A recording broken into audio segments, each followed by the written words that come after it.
Live from WJZ, this is Breaking News. And welcome into this breaking news that we have been following here for the past couple of hours out of Baltimore City tonight, West Baltimore to be exact. A massive fire there, which started as a 2-alarm fire around 7 o'clock tonight, has now grown in size to a 6-alarm fire. Taking a live look right now as crews are on scene there. We're talking more than 200 firefighters on this scene trying to get these flames under control. So maybe you're just getting home right now. Maybe you're just turning us on web. We want to bring you up to speed with what is taking place here. Again, a 2-alarm fire that broke out around 7 o'clock right in the area of Edmondson Ave and North Benelux Street. More than 200 firefighters on scene there trying to get these flames under control. But that fire has quickly and rapidly spread in size to now a 6-alarm fire with more than 200 firefighters there on scene. And we now know tonight, people in this area, in some of these homes, they are being moved out of their homes. We heard from the fire chief a short time ago. He said, look, this is not an evacuation. We are not evacuating people right now. We are moving them out of their homes so we have more room, more space, so we can get to more angles, if you will, to help fight these flames. So MTA is helping remove them from his home. Some of the buses are coming in. They're going to help get them out of there. We're also told the Red Cross will be assisting them with food. They need more room to work. Again, not an evacuation, just trying to free up some space so they have more angles to potentially get this fire out. Although this is a fire that the chief said he's expecting them to be fighting well into the night. It's been about 3 hours already, and it's really showing no signs of slowing down, especially after it has grown in size from a 2 to a 4-alarm fire, now at a 6-alarm fire tonight. Another aspect of this, another angle, Amtrak service. There are Amtrak lines right in this area, and we're told Amtrak service being disrupted in a big way. Trains that are stopped between Wilmington, Delaware, and in D.C., because these tracks go right through there, are currently being delayed, and long delays are being anticipated because of this. There is no timetable in terms of when they will finally get this under control. It has grown in size over the past couple of hours, but crews doing everything they can to try and get these flames under control. And the big thing tonight, fortunately, no injuries have been reported. And when you look at those flames and you can see what they're dealing with here at the 10 o'clock hour, it is not easy, and it is a scary, scary situation, not only for those firefighters, but the people who live in that community nearby and those in those homes who are being forced out of there tonight so fire crews can get in there and have a better angle of fighting those flames. I believe we're going to bring in Chief Meteorologist Derek Beasley now, or is it Tara Lynch? It's Tara Lynch. Okay, it was hard to understand who you were saying. Tara Lynch, our reporter who is live there on scene. She's been there since about 7:30, 8 o'clock tonight. Tara, what are you seeing on the ground level where you are? This thing has only grown in size over the past couple of hours.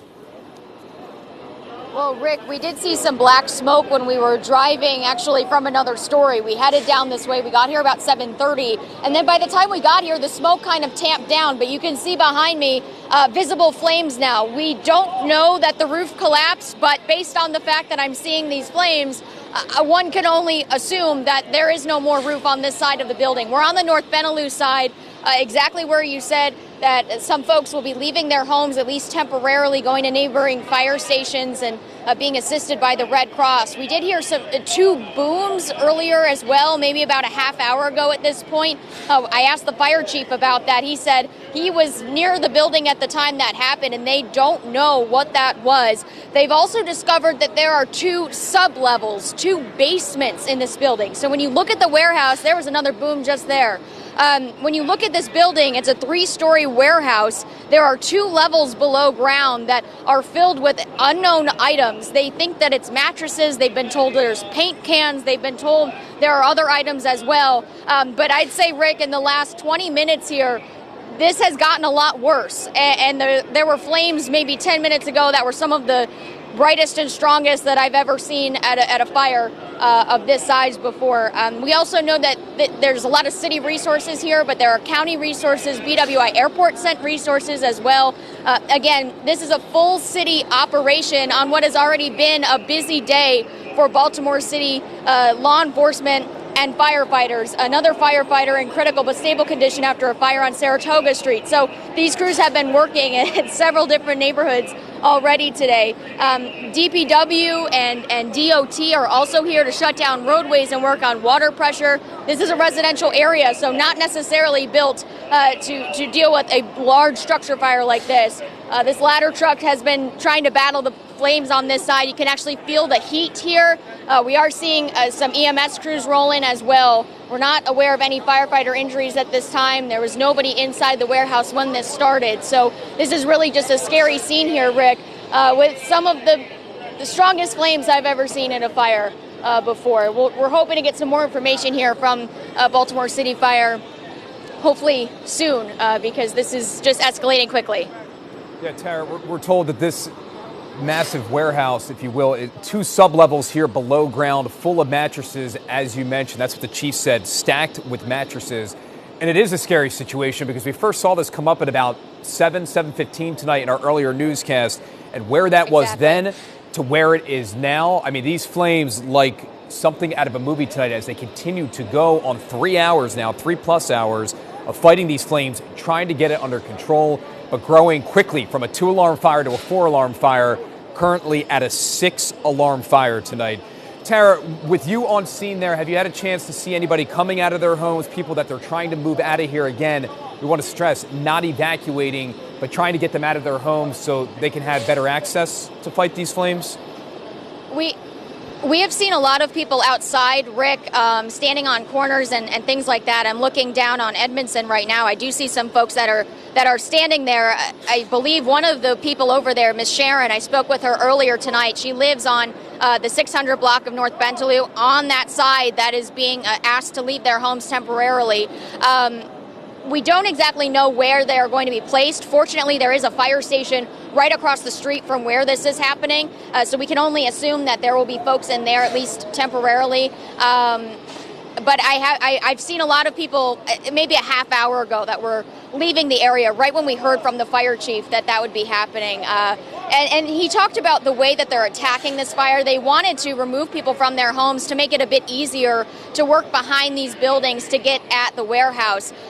You mentioned it before, the Amtrak side, there's a slope, the fire chief said, and then the tracks. The building is right butted up against that slope. So he said it would be really difficult and dangerous to put his men and women on that area to fight the fire. And those wires have been, the electricity is out of those wires now for Amtrak, making it a bit safer in this area. But we're on the west side of the building, and that is really where this is. It is just raging right now, for lack of better words. And we're seeing actually a few firefighters climbing up the ladders here, trying to get water on top of this roof. We have a lot of people around us that are asking questions and just standing in awe of what is happening right here on their corner. And it's been burning for hours, as someone behind me just said, and she is exactly right, and it's not going to stop anytime soon here. Tara, take us through that area. You've been on scene for the past couple of hours. This is a residential neighborhood. We're looking at homes right now. Also, we're told those Amtrak lines are nearby. Can you walk us through and paint us a picture?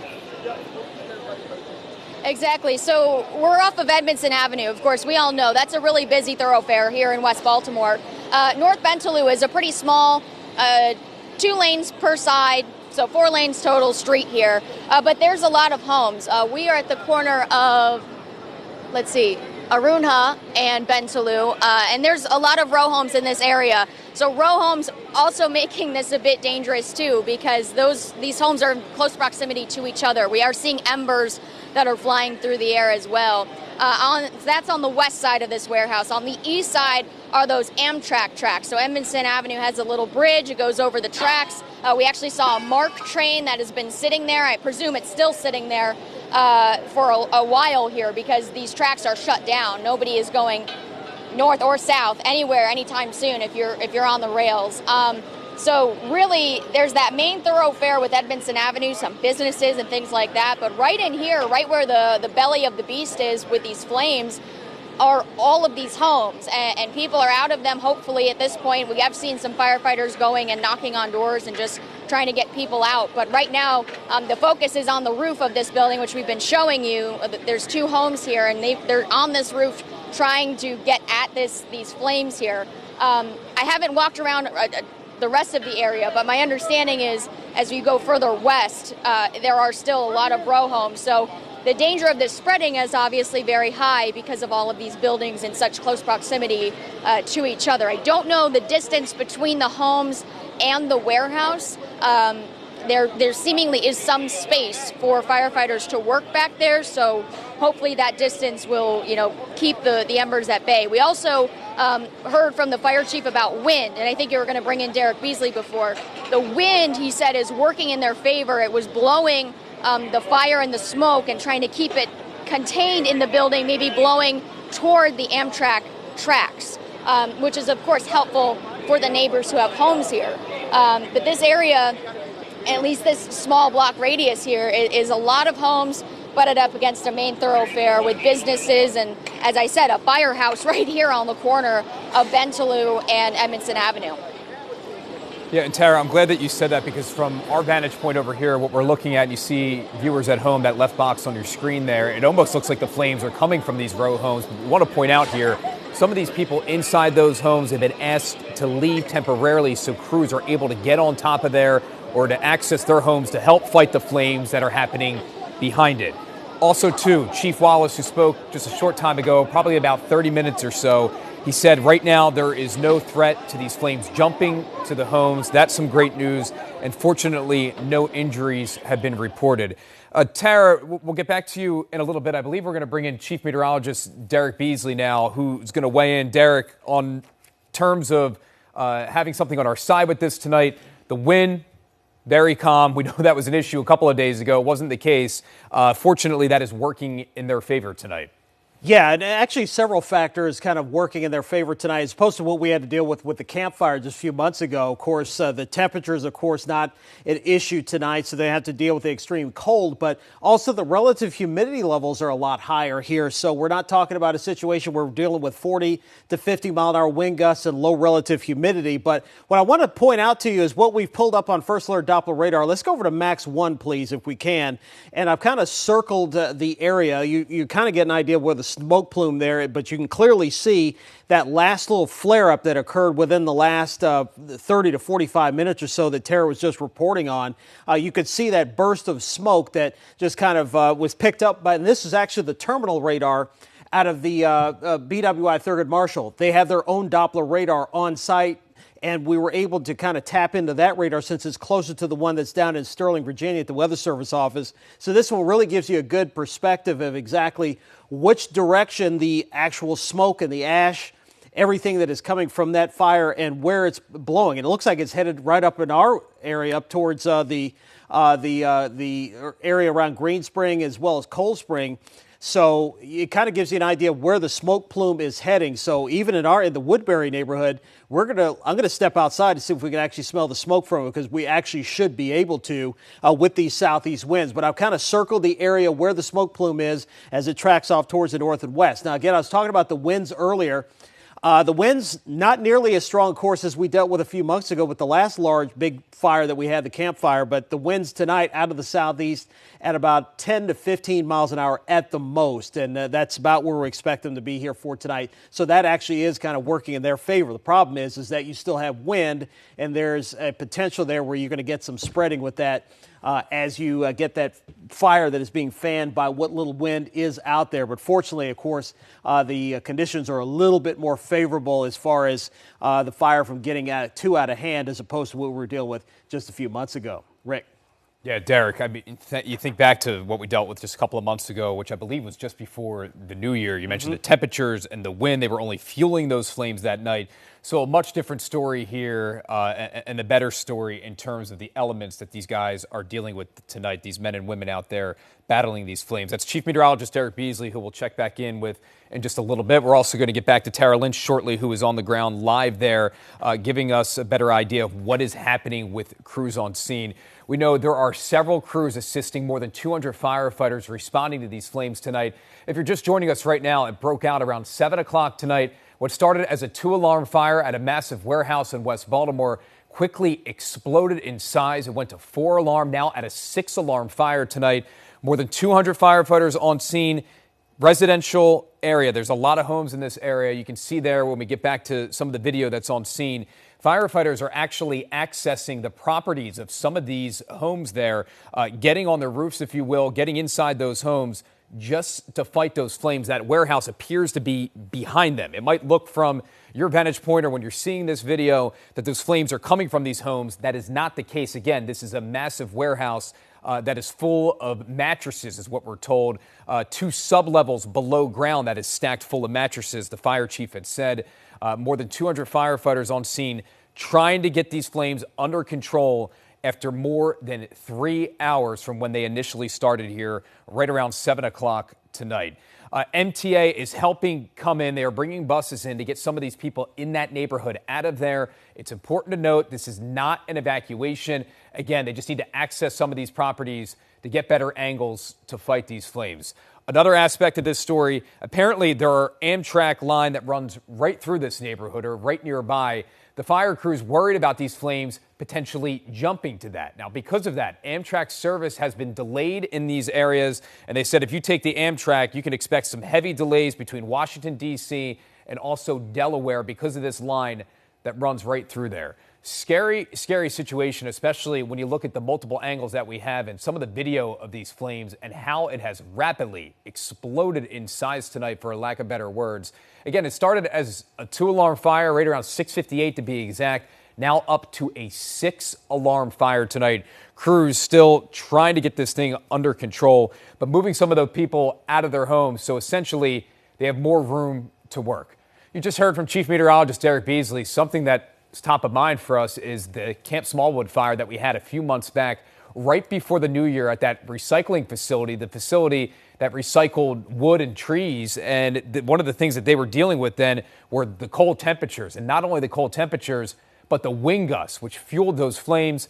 It's a much calmer night tonight, and the temperatures are on their side, so not playing a role in deteriorating these conditions, for a lack of better words, or contributing to them, making it difficult for these firefighters. But you're getting an idea of where the location is. You just saw it circled there on the map.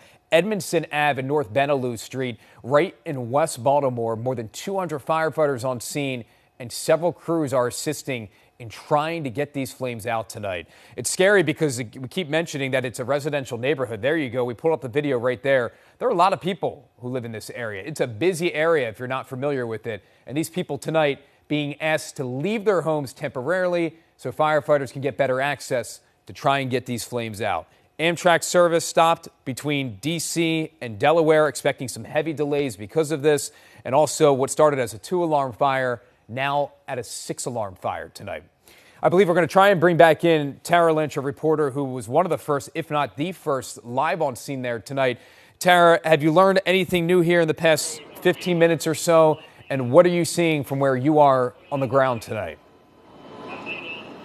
Well, Rick, we're on North Bentelou, the 500, 600 block here, just north of Edmondson Avenue. And I'm just going to step aside because we're seeing a lot of firefighters who rushed to the area, I believe, exactly when we did. And it's because we saw visible flames. We were starting to see orange reflect off of smoke probably about 20 minutes ago, 30 minutes ago. We ran over to this area. We can see between these row homes there are visible flames. That's when ladder trucks started pouring into the street and really trying to attack the fire from the top. We're seeing many more firefighters on the roof now of several of these row homes.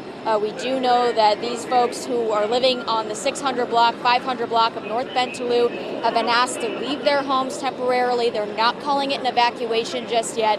They're asked to leave their homes out of precaution. They're also asked to leave because firefighters want to work behind their homes to get as close as they can and the best vantage point to attack these flames. These visible flames have been here for quite some time, at least 20 to 30 minutes. When we got here at about 7:30, it looked like the smoke was getting to be less thick, if you will. It was not as dark as it once was when we first got the call that this was happening. And we thought it was maybe getting to be a little bit under control, but I don't know if the roof collapsed here or something, because we are seeing these flames come out the top of this warehouse. We do know this is a very large warehouse. It extends essentially the whole length of the block. here on North Bentaloo and trying to get the north cross street here. It's Edmondson Avenue to the south and West Lafayette Avenue north. So this is a very large building, and it extends most of that block between Lafayette and Edmondson. And we're still seeing them attack from the top here. They wanted to attack from this west side to try and put out those flames because remember, if you're just joining us, this warehouse in West Baltimore is butted up right against the Amtrak tracks. So that's why we don't have Amtrak service right now. We don't have MARC service right now, and that could be impeded well into the morning here. There's a slope on that side, which is preventing firefighters from really working over there. The fire chief, James Wallace, said it would be just too dangerous to put his crews on that slope. So they really focused their efforts on this side. And we heard two booms probably about an hour ago. There was another one right around the top of the hour when we first joined you, Rick. And they don't know exactly what those are. The fire chief says that they're trying to figure out exactly what that was. They don't know the contents of this building. We do know that there are 5 floors, 2 subfloors, 3 floors above ground. So really a challenge here, Rick, for these firefighters who've already had a long day battling several fires in the city. Yeah, Tara Lynch with some great coverage there live on scene on the ground for us. Tara, we'll check back in a little bit. 2 quick things I want to point out here. I'm told this has now jumped from a 6-alarm fire to a 7-alarm fire with more than 220 firefighters on scene now. Started as a 2-alarm fire just before 7 o'clock. Now a 7-alarm fire as we approach 10:30 here on this Monday night. Also, too, Amtrak putting out an update saying that service between Baltimore and Washington is currently suspended due to this incident as a precaution. And as Tara had mentioned, you have to wonder, as they continue to fight this into the later hours of the night and the early morning hours, if this will impact your morning commute potentially. So a lot of moving parts of this story, a lot of developments. We're going to hop off air here, but we're going to go on air on television on Lanier. So make sure you tune in to WJZ as we're expecting to have an update at about 10:30, and we'll provide the latest information for you there. And then, of course, you can tune in to WJZ News at 11 o'clock as well. Thanks for joining us. I'm Rick Ritter, and we'll see you again in just a little bit.